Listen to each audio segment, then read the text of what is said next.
In the late 1930s and early years of World War II, inside the tall concrete buildings of the Japanese Foreign Ministry in Tokyo, a quiet pride glowed beneath every diplomatic cable typed into the gleaming cipher machine the Japanese proudly called the Type B. To American codebreakers, it would later be known as Purple. To Japanese diplomats, it was a masterpiece of engineering. To German intelligence officers who traveled to Tokyo to examine it, it was an impenetrable wall that no foreign power could ever hope to break. This confidence was not casual. It was the foundation of nearly every secret message Tokyo sent to Berlin, every analysis of American political behavior, every report about Washington's mood, every negotiating update, every whisper about President Roosevelt or Ambassador Grew. Everything that mattered in the shadow chess game of diplomacy was fed into that humming device of switches, stepping switches, and electrical circuits. German intelligence, struggling to crack British systems and misreading American political intentions, looked to Japan with almost desperate hope. Tokyo had embassies around the world. Tokyo had diplomats inside Washington and London. Tokyo had access to private conversations between American officials. And above all, Tokyo had a cipher machine they believed the Americans were too primitive to comprehend and the British too distracted to attack. German officers in Tokyo and Berlin spoke openly about the golden stream of intelligence that would flow from Purple. They believed they were about to receive the most valuable diplomatic insights of the war from their Asian ally. And in their eyes, the machine that delivered those insights was flawless. The irony was staggering, and none of them knew it. Even as German officers admired the machine and copied down its technical descriptions, even as Japanese officials spoke proudly about its invulnerability, American codebreakers had already begun the quiet analytical war that would eventually shatter the myth of Japanese cryptographic superiority. Across the Pacific Ocean, in a nondescript building in Washington, D.C., rooms full of American mathematicians, linguists, and engineers were slowly assembling the mental blueprint of the Purple machine without ever having seen it. They tore apart thousands of intercepted messages. They studied patterns in the stepping of the switches. They reconstructed the logic of its encipherment. When they finally built an exact mechanical replica using nothing more than telephone relays and brilliance, they unlocked a door that Japan and Germany believed could never be opened. But in 1940 and 1941, neither Berlin nor Tokyo understood the disaster that had already happened. From their perspective, the Purple system was the crown jewel of access communication. When Japanese diplomats typed their messages to Berlin, they believed only two nations could read them, Japan and Germany. When German analysts decrypted the messages on their machines in Berlin, they believed they were looking directly into the heart of American diplomacy through Japan's eyes. No one inside the German Foreign Office imagined that the Americans were reading every Purple message faster than they were. No one suspected that the United States had solved the machine well before Germany received its first Japanese-built version. No one considered the possibility that every Japanese report sent to Berlin was being quietly copied and placed on a desk inside the United States War Department within minutes. The stage for this deception was set long before Pearl Harbor. Japan was convinced that America was technologically inferior in cryptanalysis. They believed the United States lacked the intellectual tradition of Europe, the sophistication of German mathematics, or the long history of British code-breaking. They looked at America and saw a nation of factories, not a nation of cryptographers. Berlin agreed. The Germans were confident that their own Enigma machine was safe from Allied attack, and they assumed that the Japanese Type B, which resembled Enigma in purpose if not in design, enjoyed the same invulnerability. The Axis powers believed they were protected by layers of complexity. They believed the Allies were too slow, too disorganized, or too naive to penetrate their most sensitive secrets. They were wrong on every count. Part 1 of this story unfolds in two parallel worlds. In the first world, painted in the colors of pride and certainty, Japanese officials reassure their German partners that their communications are unbreakable. They send thousands of reports on American military production, American diplomacy, American public opinion, and the ever-shifting relationship between Washington and Tokyo. They're confident, calm, unaware of the storm gathering beneath their feet. In the second world, hidden behind doors marked only by plain numbers, American cryptanalysts armed with pencils, graph paper, and relentless patience are slowly assembling the mental blueprint of the Purple Machine without ever having seen it. They tore apart thousands of intercepted messages. They studied patterns in the stepping of the switches. They reconstructed the logic of its encipherment. When they finally built an exact mechanical replica using nothing more than telephone relays and brilliance, they unlocked a door that Japan and Germany believed could never be opened. But in 1940 and 1941, neither Berlin nor Tokyo understood the disaster that had already happened. From their perspective, the Purple System was the crown jewel of access communication. When Japanese diplomats typed their messages to Berlin, they believed only two nations could read them, Japan and Germany. When German analysts decrypted the messages on their machines in Berlin, they believed they were looking directly into the heart of American diplomacy through Japan's eyes. No one inside the German Foreign Office imagined that the Americans were reading every Purple message faster than they were. No one suspected that the United States had solved the machine well before Germany received its first Japanese-built version. No one considered the possibility that every Japanese report sent to Berlin was being quietly copied and placed on a desk inside the United States War Department within minutes. The stage for this deception was set long before Pearl Harbor. Japan was convinced that America was technologically inferior in cryptanalysis. They believed the United States lacked the intellectual tradition of Europe, the sophistication of German mathematics, or the long history of British code breaking. They looked at America and saw a nation of factories, not a nation of cryptographers. Berlin agreed. The Germans were confident that their own Enigma machine was safe from Allied attack, and they assumed that the Japanese Type B, which resembled Enigma in purpose if not in design, enjoyed the same invulnerability. The Axis powers believed they were protected by layers of complexity. They believed the Allies were too slow, too disorganized, or too naive to penetrate their most sensitive secrets. They were wrong on every count. Part 1 of this story unfolds in two parallel worlds. In the first world, painted in the colors of pride and certainty, Japanese officials reassure their German partners that their communications are unbreakable. They send thousands of reports on American military production, American diplomacy, American public opinion, and the ever-shifting relationship between Washington and Tokyo. They are confident, calm, unaware of the storm gathering beneath their feet. In the second world, hidden behind doors marked only by plain numbers, American cryptanalysts armed with pencils, graph paper, and relentless patience are slowly assembling the mental blueprint of the Purple Machine without ever having seen it. They tore apart thousands of intercepted messages. They studied patterns in the stepping of the switches. They reconstructed the logic of its encipherment.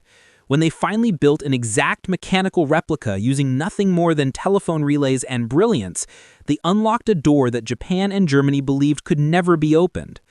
But in 1940 and 1941, neither Berlin nor Tokyo understood the disaster that had already happened. From their perspective, the Purple System was the crown jewel of Axis communication. When Japanese diplomats typed their messages to Berlin, they believed only two nations could read them, Japan and Germany. When German analysts decrypted the messages on their machines in Berlin, they believed they were looking directly into the heart of American diplomacy through Japan's eyes. No one inside the German Foreign Office imagined that the Americans were reading every Purple message faster than they were. No one suspected that the United States had solved the machine well before Germany received its first Japanese-built version. No one considered the possibility that every Japanese report sent to Berlin was being quietly copied and placed on a desk inside the United States War Department within minutes. Long before the world saw the Pacific erupt in flames, a quieter war had already begun in a cramped office hidden deep inside the United States Army Signals Intelligence Service. It was a room filled not with soldiers or generals, but with chalk dust, pencil shavings, cigarette smoke, and the constant clatter of electric typewriters. This was the world of William Friedman and his code-breaking team, a collection of mathematicians, linguists, engineers, and problem solvers whose weapons were not rifles or bombs, but patterns, probabilities, and pure intellect. They fought a war that had no front lines and no medals, a war carried out in silence against a machine that Japan believed no foreigner could ever understand. The purple cipher had become the pride of the Japanese foreign ministry. It used stepping switches and electrical pathways inspired by American telephone technology.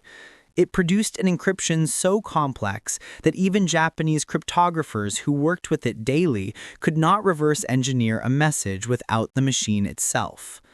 To the world outside Japan, purple was a sealed box, but to Friedman's team, it was an irresistible challenge. Every intercepted message was a clue.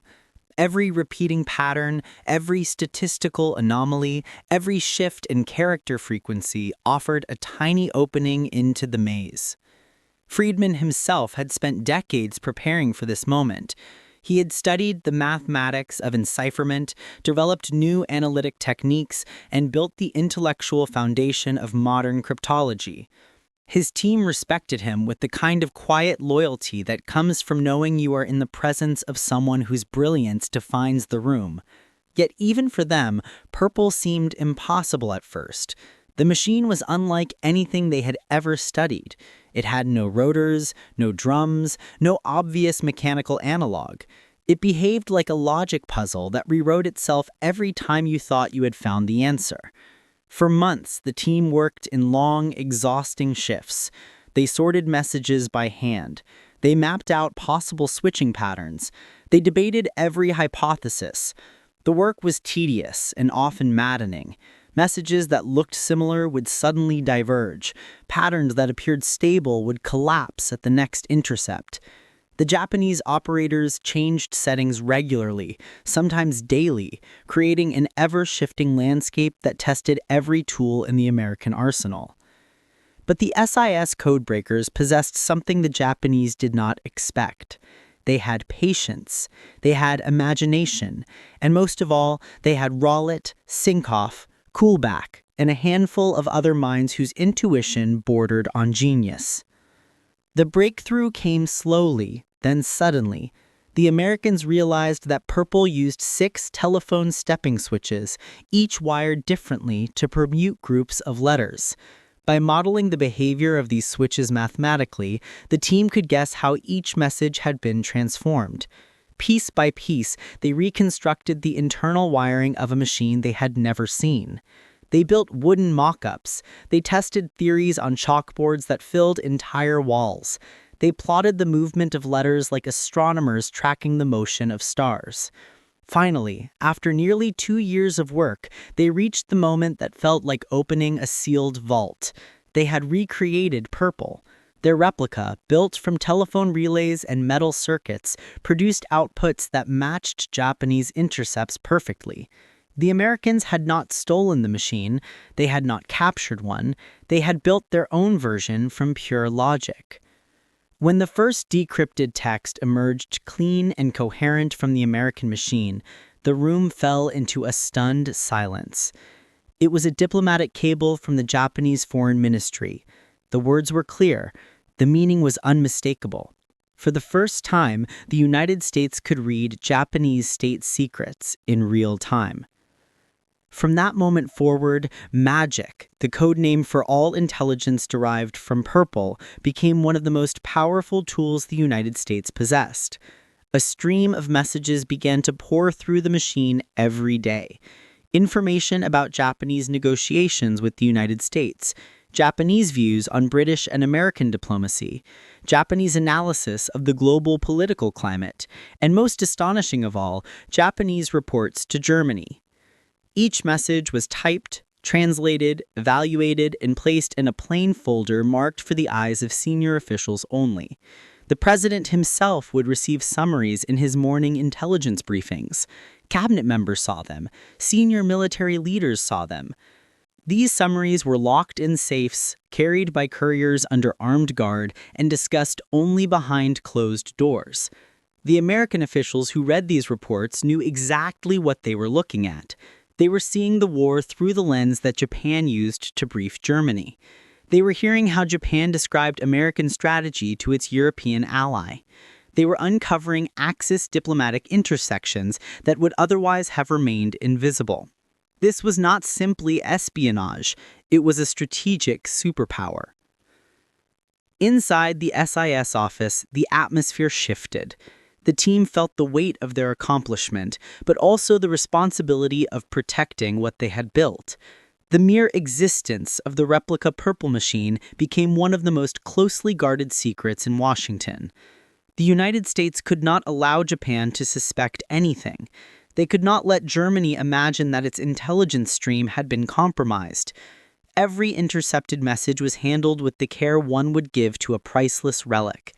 The codebreakers worked at all hours, sometimes sleeping on couches or in chairs because the stakes were too high to risk delays. There were nights when Friedman himself would sit at his desk long after his staff had gone home. He would study new intercepts, check statistics, and write detailed memos explaining how to refine the analysis. His health was deteriorating under the strain, but he refused to abandon the work. He believed that the future of the war depended on the intelligence flowing through magic, and he was right. By 1941, the Americans not only read purple messages, but did so almost as fast as the Japanese embassies could send them. When a cable left Tokyo to Berlin, the Americans often had a translated copy on a senior official's desk before the Germans even opened their own version. This astonishing capability gave the United States a window into the inner workings of the Axis alliance, a window no other intelligence service in the world possessed. In the months leading up to the wider expansion of the war, Berlin found itself increasingly dependent on Japan for political intelligence from Washington. German diplomats in the United States operated under constant scrutiny and suspicion. They could not move freely. Their conversations were monitored. Their cables were intercepted. Their opportunities to gather insights into American intentions were shrinking by the week. Japan, however, was in a far different position. Its embassy in Washington maintained far broader access. Japanese diplomats were regular guests at social events. They met with American officials, journalists, businessmen, and political advisors. They maintained connections across the capital that the Germans envied. And every scrap of information they collected was encrypted through the purple machine and sent directly to Berlin. German intelligence officers viewed these reports as some of their most valuable sources. They believed the Japanese perspective was objective, thorough, and unfiltered. In a sense, they were right. Japanese diplomats worked hard to gather information. They interviewed members of Congress. They tracked editorials in major newspapers. They observed American industrial expansion. They examined public opinion polls. They sent detailed assessments of President Roosevelt's speeches and the expectations of the State Department. To Berlin, this was priceless insight. They trusted Tokyo as an ally whose interests aligned with their own and whose intelligence gathering in the United States was far more effective than anything Germany could achieve. But Germany did not understand the full picture. They saw the Japanese reports as gifts from a loyal partner. They never realized that every time a Japanese diplomat pressed the keys of the purple encoder to send a cable to Berlin, another copy of that same message was already waiting to be reconstructed by American codebreakers. German confidence in the secrecy of this exchange only strengthened as Japan's descriptions grew more detailed. Berlin believed that the Americans had no chance of reading purple. They had seen technical diagrams. They had observed the machine. They considered it superior to the cipher systems used by many European nations. They considered it safe. Meanwhile, inside the SIS building in Washington, the same messages were being translated, filed, and delivered to the highest levels of the United States government. A cable describing American naval construction, sent from Ambassador Nomura to Tokyo and then forwarded to Berlin, appeared on the desk of an American admiral before the Germans ever received their copy. A report analyzing Roosevelt's stance toward European neutrality reached the White House while Berlin still waited for its diplomatic pouch. It was an inversion of expectations so complete that no one in Germany would have believed it. The Americans were not simply reading Japanese messages, they were reading German reactions to Japanese messages and then anticipating future exchanges based on both. The trust between Germany and Japan grew deeper as the war intensified. Berlin was convinced that Japan provided honest assessments. When Japan warned Germany about growing American industrial strength, Berlin believed every word. When Japan described American public support for Britain, Germany integrated those findings into its strategic calculations. When Tokyo explained the likely trajectory of American diplomacy if Japan moved toward Southeast Asia, Berlin adjusted its expectations accordingly. Each of these insights was treated as privileged information, visible only to the two Axis partners. The reality was almost theatrical in its deception. In Washington, analysts quietly compiled thick binders filled with translated purple intercepts, many of them conversations between Tokyo and Berlin that the Axis believed were safely hidden behind layers of encryption. These American binders were updated daily and grew thicker every week. They were sent to a handful of senior commanders and officials who treated them like holy manuscripts. The Americans understood exactly what Japan was telling Germany. They saw how Germany interpreted those reports. They saw how the Axis alliance communicated internally. No other nation had such a direct view into its enemy's diplomatic relationship. There were moments when the content of the Japanese reports was so revealing that American analysts had to pause and consider the irony. For example, Japanese diplomats in Washington often described their own perceptions of American politics with surprising accuracy. They reported on election forecasts. They reported on congressional resistance to intervention. They described the increasing American commitment to supporting Britain and China. They outlined Roosevelt's strategy to shift public opinion through speeches, radio addresses, and legislative maneuvers. Berlin absorbed this information with gratitude. Washington absorbed the same information with quiet satisfaction. Everything Tokyo told Berlin was something the Americans were reading in real time. Yet the Germans never questioned the security of the system. They believed that the sophistication of Purple placed it beyond the reach of any enemy. Even after their own cryptographers struggled to reverse engineer the machine from the diagrams Japan had provided, they still assumed it was unbreakable. They never imagined that the Americans had solved the cipher without input from Tokyo and without ever seeing the device. This dynamic created a remarkable intelligence loop. Japan gathered information in Washington and sent it to Tokyo. Tokyo enciphered it in Purple and forwarded it to Berlin. Germany treated the reports as strategic assets, and then, without either Axis partner knowing, the Americans read the reports as if they were addressed directly to them. This loop shaped American understanding of Axis intentions at a critical moment. It revealed how Germany viewed American strength. It revealed how Japan perceived American reactions. It revealed the subtle tensions between the two Axis powers. And it gave the United States a consistent, detailed picture of how its enemies interpreted its moves. The psychological dimension of this intelligence advantage cannot be overstated. In Berlin, analysts sat around large wooden tables, studying the latest cable from Tokyo, believing they had secured a rare glimpse into American thinking. They wrote memos based on Japanese assessments. They briefed superiors with renewed confidence in their understanding of Washington. They never suspected that the Americans were already reading their conclusions. In Washington, by contrast, the mood inside the magic distribution circles was one of disciplined alertness.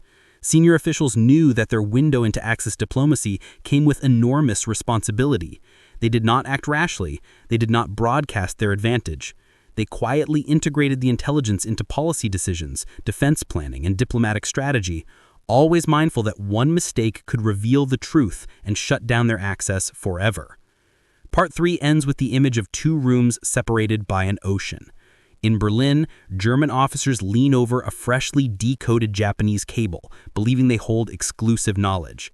In Washington, American analysts lean over the same cable, translated hours earlier, aware of the enormous imbalance this creates.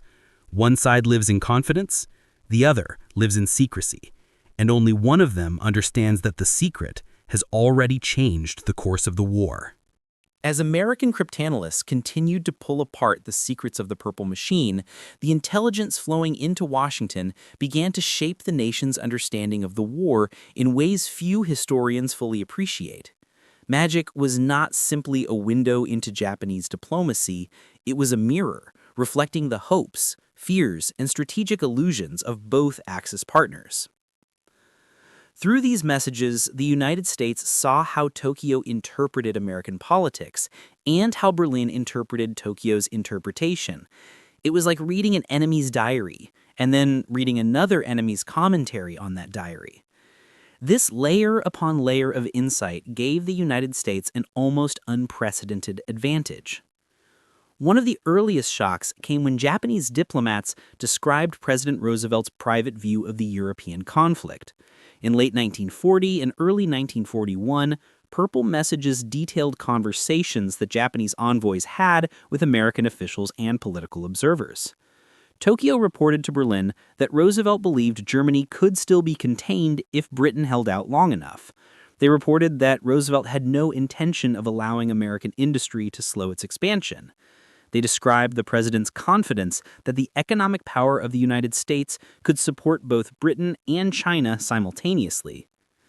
These messages, once decoded by American cryptanalysts, confirmed to Washington that Japan was giving Germany a remarkably accurate picture of American intentions. But the real power of magic lay not in repetition, but in revelation.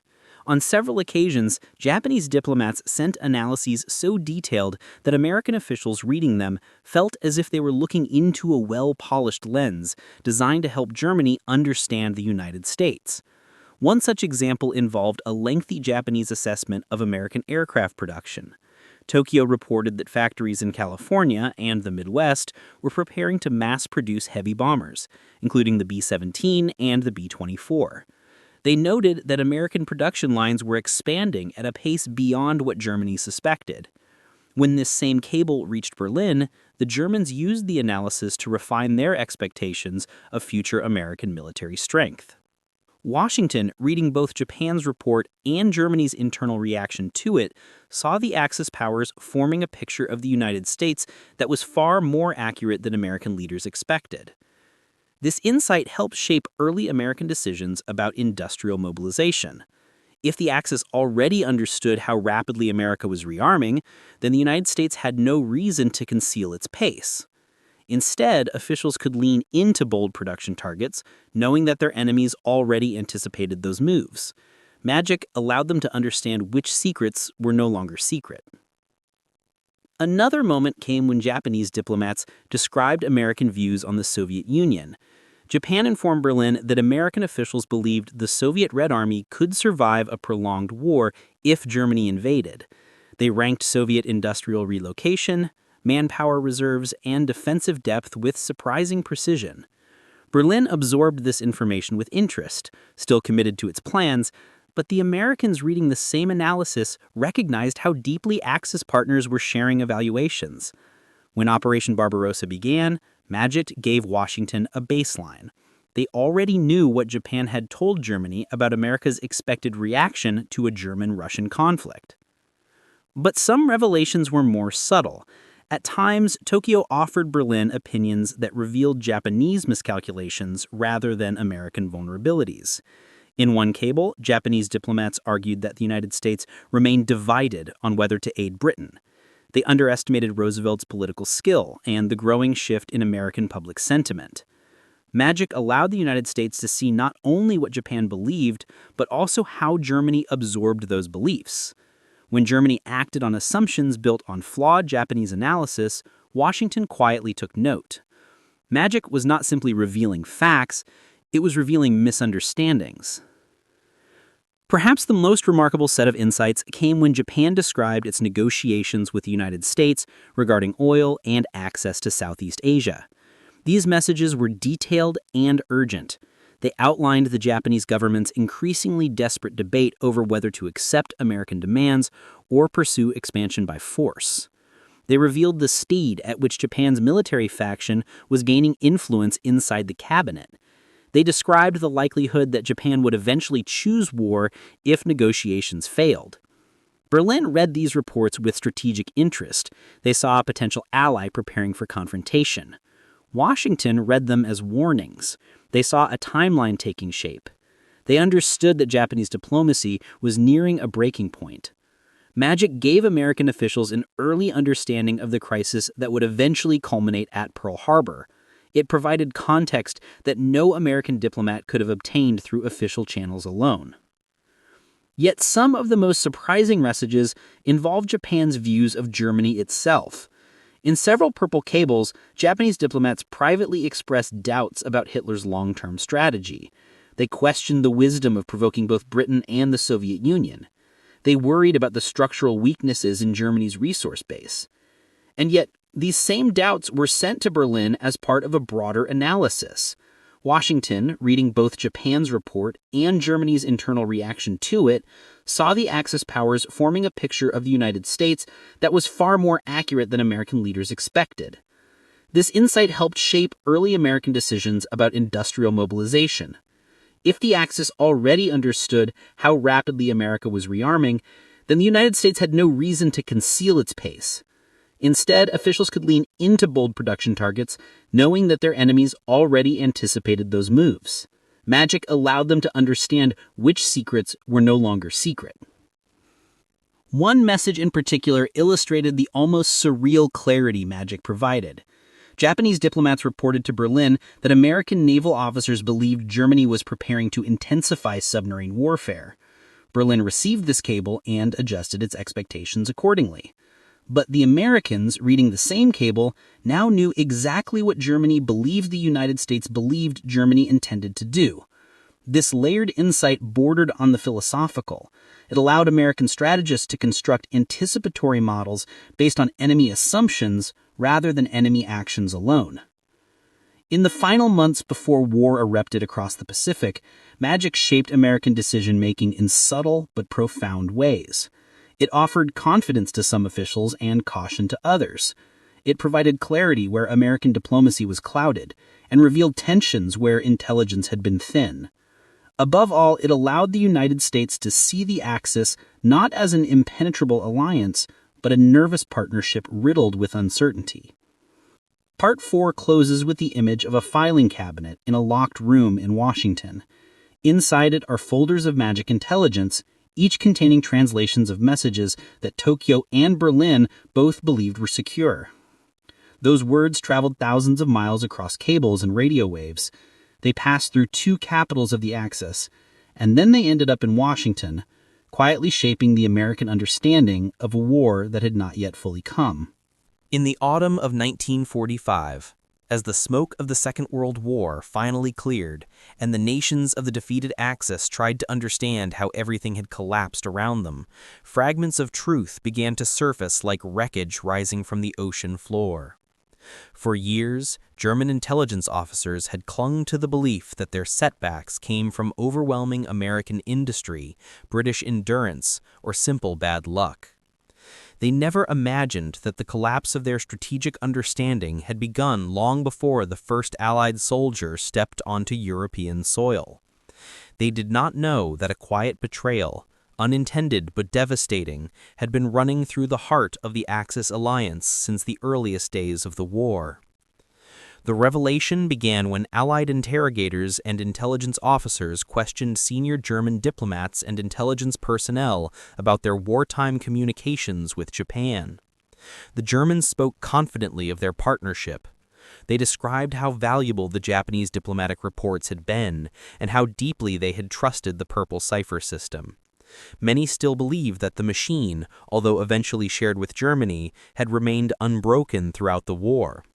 They insisted that no foreign power could have penetrated such a complex device. They were certain that their diplomatic cables from Tokyo had reached Berlin unaltered and unread by any enemy. Then the documents were placed on the table. They were clean, typed translations in English. They were dated months and years before the German surrender. They matched, word for word, the cables that Japanese diplomats had transmitted to Berlin. Some of them were translations of messages Germany considered so sensitive that only a handful of senior officials had seen them. Yet there they were, sitting before the stunned German officers with American file markings and distribution stamps. For many, the shock was palpable. Some refused to believe the evidence. Others stared silently at the documents as if looking at ghosts. A few angrily demanded to know how the Americans had obtained such material, certain that some traitor within the Axis diplomatic network must have provided it. But the Americans explained calmly that no betrayal had occurred.